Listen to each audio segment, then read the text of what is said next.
आज हम डिस्कस करेंगे कलेक्शन फ्रेमवर्क के बारे में, जो कि एक जावा का फ्रेमवर्क है कलेक्शन। बेसिकली इसके इंट्रोडक्टरी पार्ट में देखते हैं कि एक्चुअली में जो कलेक्शन फ्रेमवर्क है जावा का, वो है क्या चीज़। Okay, so the collection framework in Java provides a set of interfaces and classes for storing and manipulating group of data. तो जो कलेक्शन फ्रेमवर्क होता है जावा मतलब प्रोवाइड कराता है इंटरफेस और क्लासेस को, जिसका यूज करके हम डेटा को स्टोर करते हैं, मैनिपुलेट करते हैं। जैसे कि वो हम डेटा को डालना, इंसर्ट करना, अपडेट करना और उसको डिस्प्ले कराना, इस तरह के चीज़ें हम कर सकते हैं। So it provides the unified architecture for representing and manipulating collections, okay, which makes it easier to write reusable code that can work with the different types of collection. And वो जो कलेक्शन जो framework है, ये एक तरह से हमारे पास जो डेटा स्ट्रक्चर कॉन्सेप्ट होते हैं उन्हीं को एक कलेक्शन का फॉर्म बना दिया जाता है। अलग अलग क्लासेस बना दिए जाते हैं, इंटरफेस बनाया जाता है, उसके अंदर क्लासेस बना दी जाती है, जिसका यूज करके हम यूजेबल कोड लिखते हैं। एफिशिएंटली हम अपने डेटा स्ट्रक्चर कॉन्सेप्ट को मैनेज हैंडल कर सकते हैं और इसका इम्प्लीमेंट कर सकते हैं, जिससे हमारा टाइम बचेगा और यूजेबल कोड भी लिखेगा और एफिशिएंट कम्प्लेक्सिटी यहाँ पे सबसे मैटर करती है। ओके, अगर की फीचर्स की बात की जाए तो इसमें पहला की फीचर हमारा इंटरफेस है। The collection framework provides several interfaces such as list, set, queue, map, which define the behavior and functionality of different types of collections। और इन्हीं इंटरफेसेस से कनेक्टेड रहता है हमारा क्लास। ठीक है, तो अगला पॉइंट हमारा है implementation. The collection framework also provide various concrete implementations of these interfaces. जो सारे इंटरफेसेस है, list, set, Q and map, उनके इम्प्लीमेंटेशन के लिए हमें क्लासेस बनाई गई है। ओके, तो उन सारे चीज़ों को हम कहते हैं array list, link list, hash set, map, hash map, और जो एरे डी क्यू, इस तरह की चीज़ें होती हैं जो कि मतलब इम्प्लीमेंटेशन किया जाता है हमारे इंटरफेस को, कि जो इंटरफेस बनाए गए हैं उनको इम्प्लीमेंट करते हैं। उसके बाद से अगला पॉइंट हमारा algorithm. The collection framework provides a set of algorithms that can be applied to any collection, such as sorting, searching and shuffling. और डिलीट भी करते हैं और अपडेट करते हैं, क्या क्या पोस्ट पॉप, सारी चीज़ यहाँ पे होते हैं, बशर्ते वो सारे जो एल्गोरिदम्स होते हैं हम जो डेटा कंसेप्ट को क्लियर करते हैं, पढ़ते हैं। बहुत लंबे लंबे कोड लिखते हैं, जिससे एक फॉर्म कराने के लिए, पीपो लिपो जैसे ऑपरेशंस के लिए। तो उन सारी चीज़ों के लिए हम एक यहाँ पे इंटरफेस मतलब देखेंगे, उसके अंदर हम मेरे इम्प्लीमेंट करते हैं क्लासेस को, और जो कि जेनरिक क्लासेस यूज करते हैं। उसके बाद से हम उसको बिना उतना लंबा कोड लिखे हुए डेटा स्ट्रक्चर के, उनको डायरेक्टली जो कन्वेंशन बनाए गए हैं उनको यूज करके हम सारे ऑपरेशन को परफॉर्म कर पाते हैं। ओके, सो इसके एडवांटेज क्या है कलेक्शन फ्लेवर के? एडवांटेज तीन चार यहाँ पे कुछ एडवांटेज नोट की गई है, जैसे कि usability, efficiency, type safety, interoperability. Okay, अगर डिसएडवांटेज की बात की जाए तो सबसे पहला disadvantage complexity, overhead, memory usage आता है। ठीक है, लेकिन इन सारी चीज़ों के इनके पास जो जो इनकी एडवांटेजेस है ना, इनकी वजह से इनको निगलेक्ट कर दिया जाता है। मतलब है, लेकिन इनको मतलब अगर उतना मतलब इसका एडवांटेज मिल रहा होता है तो इसका यूज करना ही बेहतर होता है। ठीक है, सो अगर हम हायरार्की देखें अपने कलेक्शन फ्रेमवर्क की, तो एक कलेक्शन का पार्ट हो गया हमारा, जिसके ये हमारा एक इंटरफेस हो गया सुपर इंटरफेस। इसके ऊपर जैसे कि आइटरेटर हो गया, ठीक है, उससे कनेक्ट हमारा कलेक्शन होता है। ठीक है, और इसके सब इंटरफेस होते हैं, लिस्ट, क्यू और सेट। ओके, और लिस्ट में हमारे आ जाते हैं इम्प्लीमेंट करने के लिए implement array list, link list, vector, और इससे वेक्टर से हमारा एक्सटेंड किया जाता है स्टैक को। ओके, जो कि वो डिटेक्शन स्टैक और क्यू जो होते हैं वही चीज़ है। और यहाँ पे जो कलेक्शन का जो दूसरा हमारा सब कलेक्शन है, इंटरफेस है, दूसरा सब इंटरफेस है, उसमें एक क्यू है। ठीक है, और इसमें सीधे इम्प्लीमेंट किया जाता है प्रायोरिटी क्यू को। ओके, और इसमें इसका एक इंटरफेस डी क्यू है। ठीक है, और उसमें हम एक इम्प्लीमेंट करते हैं एरे डी क्यू को। ओके, सो ये सारे जो हम इम्प्लीमेंट जो करते हैं इनको एक क्लास के फॉर्म में राइट करते हैं। ठीक है, जेनरिक क्लास के फॉर्म में, और उनको आगे हम इम्प्लीमेंट करके भी देखेंगे बेसिकली। सो अगर सेट की बात की जाए तो सेट में हम इम्प्लीमेंट करते हैं सीधे हैश सेट को और लिंक्ड हैश सेट को। और इसके सेट का सबसे मतलब सब इंटरफेस बात करें तो एक आ जाता है सॉर्टेड सेट, ठीक है, जो इम्प्लीमेंट करता है ट्री सेट को। तो बेसिकली सारे कॉन्सेप्ट कहीं ना कहीं यहाँ पे कवर अप हो जाते हैं जो एल्गोरिथम डेटा स्ट्रक्चर हम यूज करते हैं, ठीक है। वहीं अगर मैप को जो अलग किया गया है मैप इंटरफेस को, ठीक है, जिसमें कुछ को इम्प्लीमेंट किया जाता है कुछ को एक्सटेंड कर लिया जाता है। तो इम्प्लीमेंट करने वाले में hash map, link hash map और हैश टेबल को हम सीधे इम्प्लीमेंट करते हैं। उसके बाद एक्सटेंड करते हैं मैप से सॉर्टेड मैप को सब इंटरफेस के फॉर्म में, और उससे हम सीधे हम एक्सटेंड ये हम इम्प्लीमेंट कर लेते हैं ट्री मैप को। ओके, तो मैप भी काफ़ी सारे कॉन्सेप्ट को यहाँ पे मतलब कवर अप कर देता है, हैशिंग वाला कॉन्सेप्ट को। और सेट वाला तो कन्वर्ट करता ही है। उसके बाद से क्यू से हम वो जो क्यू का मतलब ऑपरेशन कर लेते हैं। और लिस्ट में हमारा स्टैक आ जाता है और एरे लिस्ट लिंक लिस्ट आ जाता है, वेक्टर आ जाता है, ठीक है। तो ये इसका कलेक्शन फ्रेमवर्क की हायरार्की था। ओके, तो यहाँ पे जो यूज करने के लिए एक तरीका होता है जिसको बनाया गया है, उसमें जेनरिक क्लासेस यूज करते हैं। बेसिकली जेनरिक क्लासेस होती क्या है, तो generic classes are classes that can be parameterized with one or more type. They allow you to create reusable code that can work with different types of data without having to rewrite the code for each type. So basically अगर convention देखा जाए कि मतलब कैसे, जैसे कि एक हमारा एक वे हो गया, ठीक है। यहाँ पे हम एक टाइप दे दिए, ठीक है। तो ये हम एरेलिस्टिक क्लास को हम इम्प्लीमेंट कर रहे हैं, ठीक है। उसके अंदर हमें जेनरिक जेनरिक क्लास के फॉर्मेट में एक सिंपल जिसको एंगल ब्रेसेस के अंदर लिखा जाता है, ठीक है। उसके बाद से हम क्या करते हैं, इसके पहले कि वेरिएबल जो असाइन किया जाता है उसके पहले हम एक टाइप देते हैं कि किस टाइप का हम डेटा को एक्सेस करना चाहते हैं इसमें। ओके, तो ये एक कन्वेंशन नेमिंग कन्वेंशन हो गया जेनरिक क्लास के लिए। बाकी हम जब इम्प्लीमेंट करेंगे तो मतलब क्लियर देख पाएंगे कैसे कि जेनरिक क्लास सिखाता है उसमें डेटा टाइप को दिया जाता है, उसके बाद से एक ऑब्जेक्ट बनाया जाता है। तो इसको बनाने की ज़रूरत इसलिए पड़ती है क्योंकि डायरेक्टली हम उसको इंटरफेसेस को इम्प्लीमेंट नहीं कर सकते, इसलिए कुछ क्लासेस का फॉर्म एक्सटेंड करते हैं और ऑब्जेक्ट तब बनाते हैं। उसके बाद से हम डायरेक्टली इनके जो मेथड्स हैं अलग अलग उनको हम यूज करते हैं। ओके, तो कलेक्शन फ्रेमवर्क से पहला जो हमारा सब फ्रेमवर्क था, सब इंटरफेस था लिस्ट वाला। ओके, कलेक्शन के बाद तो लिस्ट के बारे में हम समझते हैं कि लिस्ट क्या है। Okay, so a list is an ordered collection of elements that allows duplicate. So basically अगर लिस्ट की बात की जाए तो एक ऑर्डर कलेक्शन होता है जो कि ऑर्डर में वो एलिमेंट को स्टोर कराता है। बट यहाँ पे एक चीज़ है कि ये डुप्लीकेट वैल्यू को एक्सेप्ट कर लेता है। ओके, और आप एक हम जब देखेंगे सेट जहाँ पर डुप्लीकेट वैल्यू नहीं करता है, क्योंकि सेट का प्रॉपर्टी ये कहता है कि जो ऑब्जेक्ट्स होते हैं वो ग्रुप्ड ऑब्जेक्ट होते हैं जिसमें डुप्लीकेट वैल्यू नहीं होती है। ओके, सो बेसिकली लिस्ट एक ऑर्डर्ड एक कलेक्शन होता है जो अलाउ करता है, जो एक्सेप्ट करता है डुप्लीकेट वैल्यू को एक्सेप्ट कर सकता है, ठीक है। it extends or inherit from the classes interface the collection influence, ठीक है। तो इसको हम एक कलेक्शन इंटरफेस जो होता है उसको, जैसे कि अभी हम बताया कि जो हमारा लिस्ट जो होता है वो सब इंटरफेस होता है कलेक्शन का, ठीक है। तो कलेक्शन को इनहेरिट किया जाता है या फिर एक्सटेंड किया जाता है लिस्ट के फॉर्म में। उसके बाद से हम क्लासेस को यूज करके हम ऑब्जेक्ट बना लेते हैं, ठीक है। It contains all the existing collection methods and it has also some extra method, क्योंकि ये डुप्लीकेट वैल्यू को भी मतलब एक्सेप्ट कर सकता है, ठीक है, और ऑर्डर में रहता है। तो इसके पास एक इंडेक्स मिलता है जिसकी वजह से जो मतलब मेथड नॉर्मल जो लिस्ट के मेथड तो होते हैं वो कंटेन करता ही है, मतलब कलेक्शन के जो जो होते हैं वो मेथड कंटेन करता है, लेकिन सब एक्स्ट्रा मेथड भी कुछ यहाँ पे कंटेन करता है। Okay, so elements can be added and remove from any position at the list. Okay, क्योंकि ये इसके पास इंडेक्स इसको रहता है इसके पास, तो इसके पास इंडेक्स को हम यूज करके हम कहीं से भी एलिमेंट को गायब कर सकते हैं, कहीं भी डाल सकते हैं, ठीक है। लिस्ट में जो बात की जाए दो अलग अलग चीज़ों को जो कि सबसे ज़्यादा यूज होता है वो है एरे लिस्ट और लिंक लिस्ट।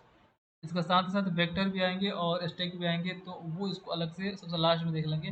बट मेनली जो यूज होता है एरे लिस्ट और लिंक लिस्ट, तो उनके एग्जाम्पल यहाँ पे हम खास तौर से देखेंगे। बट यहाँ पे कुछ एक मतलब देख सकते हैं कैसे लिखा जाता है इसको। ओके, कलेक्शन के यूज करके उसमें ये हमारा हो गया कलेक्शन, सब कलेक्शन जो लिस्ट हो गया। ओके, ये यहाँ पे डेटा टाइप हो गया, किस डेटा के लिए हम ऑब्जेक्ट बनाते हैं, ये हमारा ऑब्जेक्ट बन रहा है, ठीक है, न्यू कीवर्ड के साथ। उसके बाद से ये हमारा क्लास हो गया एरे लिस्ट, ये एंगल ब्रेसेस।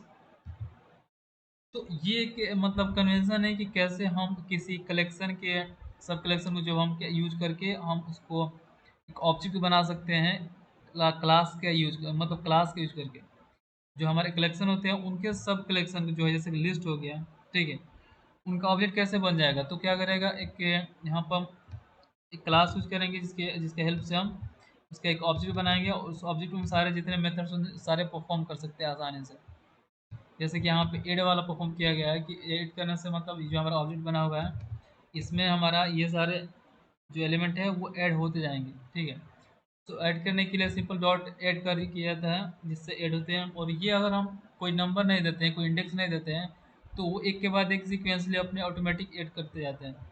वहीं अगर शो करना होता है डायरेक्टली हम उस ऑब्जेक्ट को हम प्रिंट करा लेते हैं तो सारा प्रिंट हो जाता है। ओके, तो लिस्ट कलेक्शन के पास कुछ डिफाइंड पहले से मेथड्स होते हैं, ठीक है, और इसमें इसके पास इंडेक्स भी होता है तो इसके वजह से इसमें कुछ एक्स्ट्रा मेथड्स भी आते हैं, ठीक है। लिस्ट कलेक्शन है कुछ एक्स्ट्रा मेथड ये वाले हैं जो कि थोड़ा सा इसको मतलब एक एक्स्ट्रा देते हैं चीज़ें हम करने को, ठीक है, क्योंकि ये डुप्लीकेट वैल्यू भी एक्सेप्ट कर सकता है और इंडेक्स भी होता है। तो वहीं अगर सेट की बात की जाए तो वो सिंपल सा ये इतना ही रहता है। ओके, ये सारे जो लिस्ट कलेक्शन मेथड इतना ही रहता है, इसके एक्स्ट्रा मेथड नहीं रहते उसमें। ओके, तो ये सारे हमारा लिस्ट का जो मेथड है उनको हम एक बार एक एक करके हम उसको इम्प्लीमेंट करेंगे और देखते हैं कि कैसे मतलब ये शो करता है, कैसे परफॉर्म करता है। तो हमने इक्लिप्स का अपना सेटअप कर ही लिया है। इक्लिप्स को ओपन करते हैं और इसमें हमें इसको इम्प्लीमेंट करके देखेंगे। तब तक इन सारे मेथड को थोड़ा जान लेते हैं, ठीक है। जैसे कि ऐड मेथड है, ठीक है, अगर हम ऐड करते हैं उसमें एलिमेंट देते हैं तो एलिमेंट एक तरह से सबसे लास्ट स्टेज, जैसे कि मान लीजिए कोई हम ऑब्जेक्ट बनाए उसमें पहले तो कोई एलिमेंट नहीं होगा, ठीक है। अगर उसमें कोई एलिमेंट हम जैसे ऐड करके और यहाँ पे उस एलिमेंट को डालते हैं तो उसमें सब जीरो वाले पॉइंट पे हमारा वो एलिमेंट ऐड होगा। और उसके बाद से हम फिर से कोई एलिमेंट ऐड करते हैं तो वन पे को होगा, मतलब एक के बाद एक सिक्वेंशियल में, मतलब उसके लास्ट में ऐड होता चला जाता है, होता चला जाता है, ठीक है। दूसरा मेथड है एड ऑल। एड ऑल में क्या होता है कि एक सपोज कि हम एक दो ऑब्जेक्ट है हमारे पास, एक ऑब्जेक्ट में पहले से 5 एलिमेंट हैं, ठीक है। दूसरा ऑब्जेक्ट बना रहे हैं, ठीक है, उसके बाद से उसमें हम एड ऑल मेथड लगा रहे हैं। उसके बाद से एक कलेक्शन लिखते हैं और उसके बाद से उस ऑब्जेक्ट का नाम देते हैं, ठीक है। जिससे क्या होता है कि जो नया हम ऑब्जेक्ट बनाते हैं उसमें पहले वाले ऑब्जेक्ट का सारा एलिमेंट ऐड हो जाता है। वहीं पे इसमें एक्स्ट्रा मेथड जब देखेंगे ना तो क्या होता है कि एड ऑल तो होता ही है लेकिन एक पर्टिकुलर इंडेक्स देते हैं कि जो हम दूसरे मतलब किसी दूसरे कलेक्शन का जो हम एलिमेंट लेकर आ रहे हैं वो हमारे नए वाले एलिमेंट के किस पॉइंट से वो डेटा को ऐड करें। तो वो ये एक्स्ट्रा मेथड में चला जाता है, ठीक है। इसको आगे देखेंगे। उसके बाद से रिमूव के लिए रिमूव ऑब्जेक्ट देंगे, तो जो भी सबसे पहले मैच करेगा ऑब्जेक्ट से उसको रिमूव कर देगा। रिमूव ऑल से पूरा हमारे कलेक्शन को जो होगा उसमें रिमूव कर देगा डेटा को उसमें का, ठीक है। Retain all removes all the elements from the collection that are not present in collection C. तो मतलब ये कंपेरिजन करता है, जैसे कि हमारे इसे जो दूसरे कलर से यूज करते हैं उसमें क्या करते हैं, कंपेरिजन करते हैं कि उसमें अगर कोई डेटा ये वाला ना हो तो उसको हटा दो, ठीक है। क्लियर से सारे हम एलिमेंट क्लियर कर सकते हैं। एमपीटी के लिए चेक करते हैं कि हमारा डाटा एमपीटी है कि नहीं। एमपीटी है कि बेसिकली एक ट्रू फॉल्स का वैल्यू देता है। ओके, कंटेन मतलब जो हम एक ऑब्जेक्ट देते हैं कंटेन करते हैं, ठीक है, कि ये ऑब्जेक्ट उसमें एग्जिस्ट कर रहा है कि नहीं। तो बेसिकली एक ट्रू फॉल्स वैल्यू देता है जब कंटेंट्स यूज करते हैं। कंटेंट्स ऑल जैसे कलेक्शन एक होता है, ठीक है, रिटर्न्स ट्रू और false if the collection contain all the elements of collection C. जैसे कि एक कलेक्शन में हम एक एलिमेंट देख रहे हैं दूसरे एक कलेक्शन से, ठीक है, तो अगर उसमें वो चीज़ मतलब एग्जिस्ट करता है वो एलिमेंट तो ट्रू, और नहीं करता है तो फॉल्स। जैसे कि हम एक कलेक्शन में है, ठीक है, हम दूसरे कलेक्शन कंपेयर करा रहे हैं कि ये वाला जो हम एलिमेंट सर्च कर रहे हैं एक वो दूसरे में एग्जिस्ट कर रहा है कि नहीं। तो ये इसके लिए ये मेथड है। बाकी इक्वल्स साइज साइज दे देगा, आइटरेटर आइटरेट करते हैं जिसके हम return an iterator that allows access the element in forward direction. Okay, and to array ये कंटिन्यूसली क्या करता है, कलेक्शन रिटर्न करता है, कलेक्शन के जो एलिमेंट्स होते हैं। और ये एक्स्ट्रा जो था ऐड इंडेक्स, जैसे कि कोई एलिमेंट ऐड कर रहे थे तो बिना हम इंडेक्स के कहीं पे वो उसके मतलब एक तरह से कॉमनली वो लास्ट में ही ऐड होता चला जाता है। बट अगर हम चाहें तो पर्टिकुलर एक इंडेक्स पे हम उसको ऐड करा सकते हैं, इसके फॉर्म देके ऐड करेंगे, उसके बाद एक इंडेक्स देंगे, उसके बाद वो एलिमेंट देंगे, तो इस वाले इंडेक्स पे वो एलिमेंट ऐड हो जाएंगे। ठीक है, ऐड ऑल उसी तरह एक पर्टिकुलर इंडेक्स से नए एक कलेक्शन के इंडेक्स में दूसरे जो एग्जिस्टिंग कलेक्शन के एलिमेंट्स हैं वो ऐड होते चले जाएंगे। रिमूव पर्टिकुलर इंडेक्स रिमूव करना है तो, गेट पर्टिकुलर इंडेक्स का डेटा गेट करना है तो, सेट किसी पर्टिकुलर इंडेक्स पर डेटा को रिप्लेस करना है तो, ठीक है, सब लिस्ट, जैसे कि एग्जिस्टिंग जो कोई हमारा कलेक्शन है, ठीक है, वहाँ उसमें से सपोज कि इंडेक्स नंबर 5 से लेके 8 तक हम एक नया लिस्ट बना रहे हैं, ठीक है, इसीलिए इसलिए हम एक नया लिस्ट बनाया था, सब लिस्ट यूज करेंगे।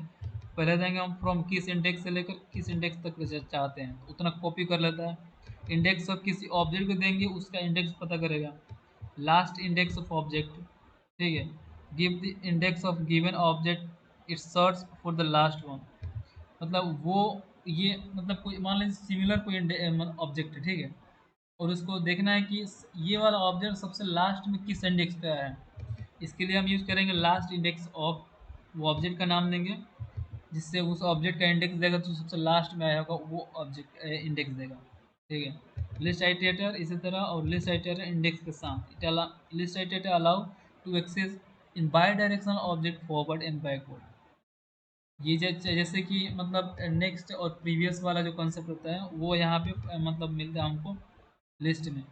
ओके, और यहाँ से हम लिस्ट आइटम में एक पर्टिकुलर इंडेक्स से भी आगे पीछे हम मतलब at the beginning of the point from the particular point, एक किस पर्टिकुलर पॉइंट से हम यहाँ पे हम आइटरेट कर सकते हैं। तो इन सारे जो मेथड हैं, इन सारे मेथड को हम इम्प्लीमेंट करके देखते हैं। ओके, तो शायद हमारा क्लिप्स खुल गया है। ओके, तो यहाँ से हम एक नया प्रोजेक्ट बना लेते हैं। ओके, और यहाँ से प्रोजेक्ट, जावा प्रोजेक्ट, इसके बाद से प्रोजेक्ट का नाम देते हैं हम, ठीक है, कलेक्शन फ्रेमवर्क। ओके, और इसको हम क्या कहते हैं, फिनिश कर देते हैं।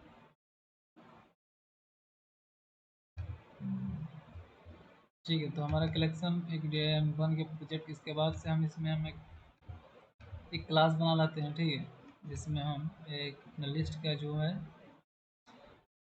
ऑपरेशन को परफॉर्म करेंगे। तो लिस्ट कलेक्शन, और जैसे आपका मेन मेथड को हम इंक्लूड कर देते हैं। तो यहाँ पे एरर दे रहा है, हम पैकेज कर देते हैं, ठीक है, और इसके बाद से ये कुछ सेशन करेगा मूव टू पैकेज के अंदर। ओके, तो हमने अपना एक प्रोजेक्ट बना लिया है जहाँ पे हम एक क्लास बनाया जिसमें हम लिस्ट के अलग अलग मेथड्स को हम इम्प्लीमेंट करेंगे। तो इसका कन्वेंशन था एक लिस्ट, ठीक है, interface, data type, object, new keyword, हमारा क्लास। ओके, तो अगर हम ऐसे देखें लिस्ट, ओके, तो स्ट्रिंग हम यहाँ पे इंटीजर देते हैं।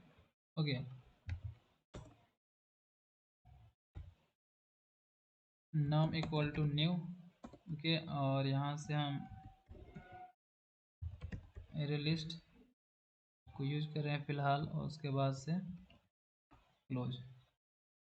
तो हमें ये एक पैकेज को इंपोर्ट करने को बोलेगा जो कि जावा यूटिल पैकेज है, ठीक है। List can not be resolve और टाइप। ओके, इंपोर्ट, ओ सॉरी, यहाँ पे हम लिस्ट एरे लिस्ट। ओके, तो अब इसके बाद से हम क्या करते हैं, हम जो नम वाला है हम एक प्रिंट करके देखते हैं कि क्या कंटेंट कर रहा है अभी।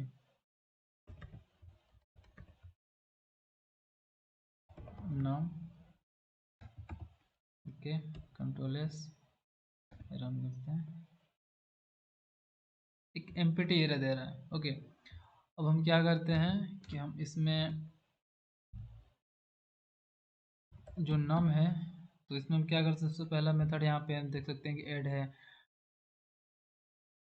ये जो हमारा इंडेक्स के साथ हम एक एलिमेंट को ऐड कर सकते हैं, ऐड ऑल कर सकते हैं, किसी एग्जिस्टिंग कलेक्शन को हम ऐड करके उसको ऐड कर सकते हैं। उस एक कलेक्शन को हम एक पर्टिकुलर इंडेक्स से ऐड कर सकते हैं, क्लियर, क्लोन, बहुत सारे मेथड्स यहाँ पे शो कर रहा है, बट यहाँ पर वन वन करते हैं। तो सबसे पहले ऐड को देखते हैं, ऐड करेंगे। ठीक है, अब यहाँ पे नंबर है, तो नंबर के लिए हम मान लेंगे 12 दे दें। ओके, और यहाँ पे कंट्रोल एस, रन करते हैं 12। इसी तरह हम मान लीजिए कि नम डॉट एड, उसके बाद से 1 2 3, उसके बाद से हम देखते हैं चल रहा है क्या ना। शॉर्टकट काम ही नहीं कर रहा। ओके, कोई नहीं, पहले एक सेमीकोलन लगाते हैं, उसके बाद से ये सेव करना पड़ेगा। तो इस तरह से हम ऐड परफॉर्म करके हम मल्टीपल डेटा को ऐड कर सकते हैं। जैसे कि अभी 0 1, 1 पे 1 2 3 है और 0 पे 1 2 है। अगर वहीं हम ऐड करना चाहते हैं पर्टिकुलर इंडेक्स पे, नम डॉट ऐड। ओके, और क्या कर सकते हैं हम, एक तो हम मतलब एक इंडेक्स दे देंगे, उसके बाद से वो एलिमेंट देंगे कि हम इतने इंडेक्स पे हम ये वाला एलिमेंट चाहते हैं। तो यहाँ पे 0 पे 12 पे और 1 पे 1 2 3 है। ठीक है, अभी एग्जांपल ले लेना कि हम 42 ले लेते हैं, जिससे हम इसके बीच में हम कोई नया एलिमेंट डाल कर देखेंगे। ठीक है, 12 1 2 3 2 3 2। अब यहाँ पे हम एक नया एलिमेंट डालते हैं, इसके बीच में डालेंगे इंडेक्स के साथ। ओके, तो ऐड करेंगे और यहाँ पे हम सबसे पहले इंडेक्स डालते हैं। हम बोलते हैं कि 1 इंडेक्स पे हमको 45 56 डालना है। ओके, 0 1 पे हम देख सकते हैं कि 1 2 3 है। अब यहाँ पे अगर हम इसको सेव करके रन करते हैं, तो हमारा 1 2 3 था। और वहाँ पे फर्स्ट एलिमेंट, मतलब फर्स्ट इंडेक्स पे हमारा क्या आ गया है, एलिमेंट 56। तो इस तरह ऐड से तो एलिमेंट को ऐड कर सकते हैं, और वो element at the end of the collection add होता है। वहीं पर अगर कोई पर्टिकुलर इंडेक्स देके ऐड करा है, तो वो वहाँ पे हम उस इंडेक्स पे ऐड होता है जो इंडेक्स हम प्रोवाइड कराते हैं। ओके, अब क्या करते हैं कि हम एक और यहाँ पे ऑप्शन बना लेते हैं।